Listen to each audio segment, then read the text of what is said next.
So after last week's video, I actually got quite a lot of questions about sort of hormones and how they affect hitting your goals.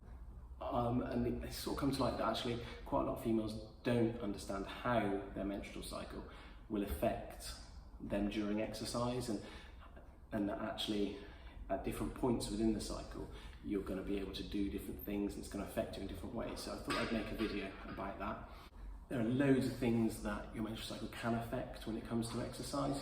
It can be all sorts of things. So like I mentioned in my other videos, muscle mass, you've got reaction times, coordination, you've got how far you can run, how fast you can cycle, absolutely everything. There's so many different variables that it can affect, so it's really important that you have a good idea of what is going on within your cycle and that you can almost make a little plan so you know actually in week 4 you really struggle with this, in week 2 this is a great thing to do, so that you know if you haven't got a coach, if you're doing it on your own, you know where you are and what's going to be best for what you're doing at that point in your cycle. So basically this video is not just for females, males. If you've got girlfriends, wives, sisters, daughters who are going to the gym, it's a good thing for you to know about. So we're going to work for simplicity on a 28-day cycle. You've got 4 weeks of 7 days, and so 28 weeks. They can vary and go up to maybe sort of 30 to 32 days as well, but we're going to stick with 28 days for this. So week 1, day 1, that's when your period starts. You then have 14 days later is ovulation, so that's when the egg is released. That is when a female is most likely to become pregnant at that point. This is also the point when testosterone is at its highest. I think day 13 is when females have the most testosterone within their body that they do throughout the whole cycle. So this for things like hitting PBs, running faster, swimming further, lifting heavier, all those kind of things, this is when you're going to be able to perform at your best, because you've got the most testosterone in your body. It's also when women are most likely to get the hormone. Okay, it makes sense because day 14 is when you're most likely to get pregnant, so you need to get your boyfriend on board, you need to get your partner on board in day 13. Males, if you find that every now and again you become irresistible to your partner, it's not because of your aftershave, it's not because of the sit-ups you did at the gym, it's biology. Get over yourself.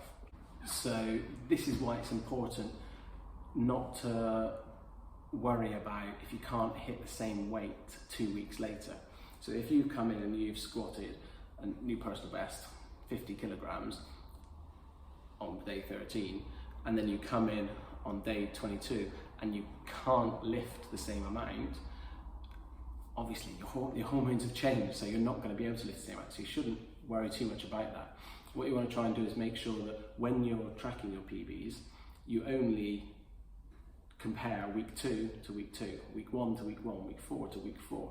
So you sort of have almost a cycle of your training. So when you go in to go, oh, that felt so heavy today, you can look back and you might find that actually it's a week 4, so then you can look and you might be better than you were in the last week 4 a month ago. So females, it's a little bit more difficult tracking what you're going on. Males it's nice and easy. We're the same today as we are tomorrow as we are next year. But for females, it just takes that little bit more going through.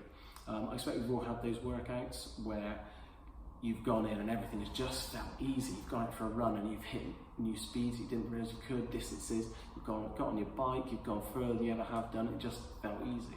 But the next time you go out, it just doesn't feel, it's just a struggle, and that'll be all down to your hormones.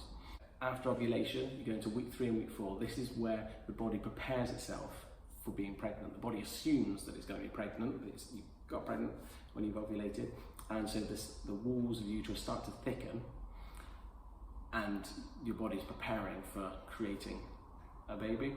And when you come into week 3 and week 4, you're sort of luteal phase, things will start feeling tougher.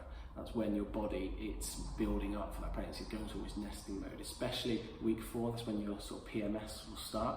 Yeah, but that is when you're most likely to struggle with your workouts.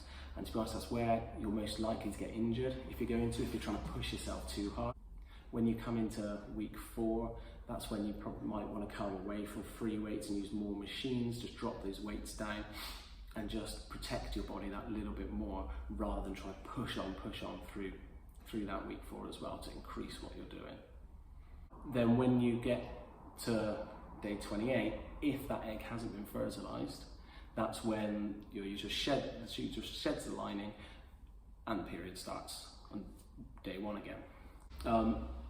As a coach, we really need to know about these phases, about how to train women if we have got female clients. I'm starting to bring it into my clients now. I haven't got everyone's cycle down yet, but that should be within, and I'm going to hopefully be trying to introduce that into my plans going forwards, so that I know that we're not going to be doing too complex movements in week 4, and that if we're doing our testing week in week 3, we're also going to do it in week 3 next time.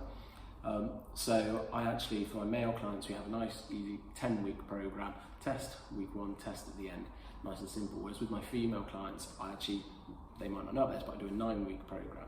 So if we test and it's week 2 of their cycle, then 8 weeks go by, and then week 9 we're back on week 2, so we can test again, so we get that definite comparison between the two. If your coach is training you like they would train their male clients, it's not going to be quite right for you, and it's not necessarily going to injure you, but you've got to make sure that you are performing the right things at the right phases, at the right times, so that you can make sure that you're getting the most out of each phase.